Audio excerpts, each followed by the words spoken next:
Start here with the CX-90 Turbo Preferred. It includes power rear liftgate, power moonroof, and leather trim seats with heated seats. What's up, everybody? I'm Jonathan Sewell Sales of Mitchell Mazda on the Boulevard in Enterprise, and you see behind me a beautiful 2024 CX-90 Preferred. We're gonna go inside, we're gonna go outside, we're gonna go all the way around so that you can tell and see if this is the right one for you. So let's jump in. More car vids. More car vids. Starting up front, of course, we have the big, beautiful grille. And this is the second trim up from the Select. So you have Select, then Preferred, and this grille goes from a honeycomb in the Select to this woven design here. And of course you have the standard headlight assemblies with the daytime running lights running into that grille. Big Mazda logo up front that houses the radar. And as you step back, you also have the nice little accents and vents there with this lower bumper trim, allowing for good airflow down at the bottom as well. And if you look through this grille, you can see the grille shutters keeping things shut down on the radiator for now. So when you crank it up, it will warm up the engine faster with those grille shutters. So that's pretty nice. And here is a look at those standard headlight assemblies. Well, let me get out of there. So here's a look at the standard headlight assemblies. This, of course, as I said, building up from the Select is $3,850, and the grille is one of those changes, but we'll go over all those upgrades as well. Starting, of course, with standard features. So this one has the wide camera, which is a lot wider because it is a wider vehicle, so it needs to have a better visibility for those lanes and keeping you in the lanes. That works in conjunction with the radar here, so your Mazda radar cruise control, your smart brake support, also your high beam assist, and as I already mentioned, the lane departure warning and lane keep assist work with there. Also something that I usually mention on the inside, but you can see the sensors there. So the rain sensing wipers are right there, as well as the light sensors, so for the auto headlights. So this, of course, carries with all Mazdas, the rain sensors and the auto headlights, with exception of Miata. Also on this vehicle, you have, of course, the rear-wheel drive biased, all-wheel drive vehicle with that swooping long hood that makes room for the standard inline six, longitudinal layout into an electric motor, then into the 8-speed transmission, all the way to the down the drive shaft to the rear wheels. So very powerful, very fun. Speaking of wheels, these are the standard 19-inch wheels. So same size wheel as on the higher trims of the CX-5, although it looks really small on this vehicle because of its size, but also because we have 21-inch wheels available on higher trims of this. But this is a very well-equipped vehicle for the price point. Of course, you have this accent here for the inline six, which tells you that this is the standard inline six with that blacked out emblem. This is the machine gray metallic. So the sun's starting to go down over my shoulder here, but you can see how it's grabbing that light in this Kodo design. Limited body lines on the side, but you can see a few in that reflection of those trees there on the hood. It's just a beautiful color, and you can see the little shimmer here of that metallic from the sun. Also, you have color keyed mirror caps with an LED strip right here. I've got some wax on it. An LED strip here, and this LED would light up on the end so people can see you when you intend to turn. Also, the little triangle hazard here for the blind spot monitors, as well as advanced keyless entry, which is standard on all CX-90s. So just touch your hand on the inside, as we'll do in just a minute. This one runs on 87 regular, which gets that good horsepower and torque. You have the hidden outlets of the exhaust, as well as standard rear power liftgate. As we look at these emblems real quick, all-wheel drive, E, Skyactiv G. Rear power liftgate is standard on all CX-90s. And you can see that this one's a great color combination with the Greige interior, the Greige leather. Of course, you have 3 passengers back here. This one does have the upgraded captain's chairs, so you can get a full bench, but this one's 2, 2, and 3, so a 7 passenger, and we'll go over some more of those details as we get inside. Back here we have the charger adapter, as well as a LED light and some hooks here for grocery bags or what have you. Also have just a little bit of storage there, and then some tire tools and other things right there in the back. Front license plate bracket, which we don't have to use here in Alabama, and also some nice little hooks to for cargo, cargo net or what have you. And of course, these rear tail lights, similar design as the front, very small and almost, you know, just a little round. And then this nice design element, of course, to get this to where it lights up are only on the higher trims, but you do have your reverse light right there. And of course, some LED tag lights, as well as your rear camera right here. And I think they did a good use of size, although this looks rather large.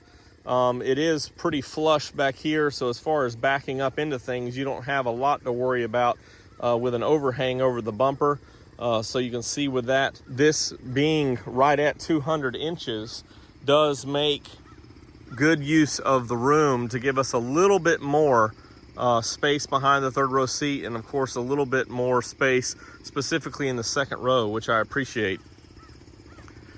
Of course, you also have the standard roof rails, and the moonroof is one addition from the Select. So part of that upgrade is the power moonroof, standard moonroof, and we'll take a look at that on the inside in just a minute. Now it's time to talk powertrain underneath the hood. This is a very long and heavy hood, so I'm glad they have these hood props here. Of course, you have this cover right here of the engine, kind of keep everything protected. Of course, you can just open that up and take a look. And this is the standard 3.3 liter turbo engine. You can see the turbo on the side there and this longitudinal layout. So the engine actually goes underneath the cover there, and still pretty warm, even though I just moved it back, you know, 200 yards maybe from the front. And you can see the reservoirs underneath here that are clear, so you can see your fluids. Of course, it's nice just to have it all pinned down here. You actually have some compartments over here as well to keep everything nice and clean. So there's your access to your interlock brakes, and your brake fluid is under there. As you come over here, you have addition of your windshield washer fluid, and then access to your battery is under there. And you can see a lot of things on this vehicle are slid back closer to the firewall, so definitely maybe something that you don't want to have to fool with much if you're going down the road in a few years to replace a battery or what have you. And of course, Mazda would gladly, or any Mazda dealership would gladly service it for you. This one does have 280 horsepower. As I mentioned before, it feeds to that electric motor, a dual clutch transmission, or multi-clutch transmission actually is what they're calling it, and feeds into the 8-speed transmission. So you can see it going all the way down the line to the rear axles. With this inline 6 setup, they actually gave more room for wheel travel, so you have better turning, a tighter turning radius or turning circle than CX-9. You do have all active safety as far as traction control and vehicle stability control available as well, and some technology that's only available in rear-wheel drive vehicles is the kinematic posture control. So as you're turning into the apex of a curve, the brakes will apply on, depending on which way you're turning, on the outside wheel to eliminate some of the body roll. So notice it a little bit in the Miata, but definitely on this vehicle, which is why it's one of the best driving vehicles in my opinion in this class. And it feels, when you're behind the steering wheel, just like the CX-5, if not even better at handling than the CX-5 because of all the technology and new suspension. So that's the powertrain in the outside. Let's go inside. Here's a look at the beautiful Greige leather, and I alluded to this before, but this is one of the other upgrades on this vehicle is leather interior. So you have leatherette on the Select, which is only black. Then you offer leather, full leather, as you see with the perforations on the Greige, or the black is available on this Preferred. So that also gives you these upgraded styling here, which I very much appreciate the contrast here. And of course you have a full up, one touch down or up with power, your power side mirrors, your lock, unlock. Also, yes, one way it gets this fuel economy is having the iStop. And then, of course, your safety ring here, default on, but you can just push one button and turn off all that active safety. Power rear liftgate. And this one is a power driver's seat with lumbar and a four-way manual, or excuse me, a four-way power passenger seat. As we slide in here, you can tell this steering wheel is a good feel to it. Leather wrap steering wheel. All your controls for your phone and music are over here. All your controls for your radar cruise control are over here. And then this one has your more of a standard size, or it is standard on this vehicle, multi-information display, 10.25 inch diagonal display here. And you can see that there's some spacing on the side. So this is the same usable or functional size as the CX-5 and the outgoing CX-9. And this display has your heated seats, which is an upgrade from the Select, as well as some of your HVAC controls here. And then, of course, I love these little touches here on this piano key design with auto and your different temperatures right in reach there. Of course, push button start is standard as well. Electronic joystick style shifter knob is standard on all CX-90s. Downhill assist control. But right up top here, you have your MI drive, and this one has normal and sport mode, which is really enjoyable, and with this inline six, as well as off-road mode. And we'll crank this up real quick just to show you. Well, not crank it up, I guess. Didn't have my foot on the brake. But you can see here as I toggle an MI drive, it does light up differently as we're accustomed to on the other vehicles. Turn that fan down and then go to a brown color on the off-road. So like that, you can tell which driving mode you're on. And let's just crank it up to get rid of some of these lights, which I'm not a fan of. But in off-road mode, it gives you throttle control instead of a traction control. And then in sport mode, it will give you longer gear changes to rev those out, and also a little tighter steering. So it definitely will use a little bit more gas. So the most economical is probably your normal mode. And here's a look at your infotainment. Has the optional navigation, but standard with a compass. And then of course you have the FM, AM, and we'll change the source list as well. Pandora or Bluetooth or USB. And USB, of course, underneath here is USB-C. And we have those accessible in the rear, which we'll look at. And this is a very soft and smooth console lid, very wide console, so you have nice easy access to the commander control. Very smooth soft touch areas here. There's the standard day-night rear view mirror, hello there, as well as you have LED lights up here and sunglass holder or taco holder if it's Taco Tuesday, and your power moonroof, which the shade's already open here. And we'll just go ahead and open it up so you can see that it's a traditional moonroof. So it opens up just a little bit further than what our panoramic roof is. And then jumping the gun a little bit, but you have LED lights back here in the back as well. So speaking of that, let's go back here and hop in these captain's chairs and check out the second and third rows.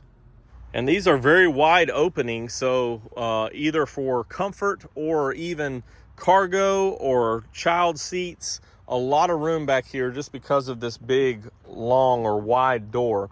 Also, one of your upgrades are the rear sunshades. So you have these on the Preferred, not on the Select, but a lot of room. As you can see, I was comfortable up here, but you can tell I'm just gonna have a lot of room back here. And so this is slid all the way back, and you can see that this side is slid up. And so not as much room. Of course, this seat could come up as well, but look at the third row leg room with this seat up. So very versatile, depending on how many people you have riding and what position you need. You can adjust them separately. Of course, you have a little pop-up cup holder right here, which is convenient. Of course, the pass-through, of course, these can get up out of the way, or you can set them to whichever height is comfortable for you. And here are the rear USB-Cs that I was talking about, of course, with your rear air control. So you have rear air vents here and rear air vents in the rear, the third row that we'll look at in just a minute. And why don't we go ahead and do that? So you have a couple of different controls here. This one will actually allow you to slide the seat up to get access. And so you can see that air vent there. Also on the Preferred gives you third row USB-C. So you get your own vent and your own charger, and well, at least for the two outboard passengers, and they can share with that middle passenger. And this one, of course, does have your latch system on both of these, and you can see the lower anchors over there and the top tethers on the third row as well, so you can be positioned for everybody. And you also have this fold system here, which of course with this seat so far back, but you can fold it flat, so for cargo with the third row seats down, and even could just recline. So everybody gets comfortable back here in whichever position you're in, and with exception of maybe the person who drew the short straw in the middle position of the third row seat. I think that wraps up all of our conversation on this Preferred model. Very well equipped. Of course, this one does have, which I didn't mention, standard with Apple CarPlay and Android Auto, so you may not need to add the navigation card. But this is definitely in my top of colors, the machine gray, and I love it with the lighter interior. And as I mentioned, you really should come check one of these out, take them for a test drive, see what you think about the new powertrain, but also comment down below if you've driven one and think that it's a fun drive, and see if you agree with me that it handles a little bit better than the CX-5. I hope that this broke it all down for you, and I can't wait to see you in a beautiful vehicle like this, a beautiful Mazda.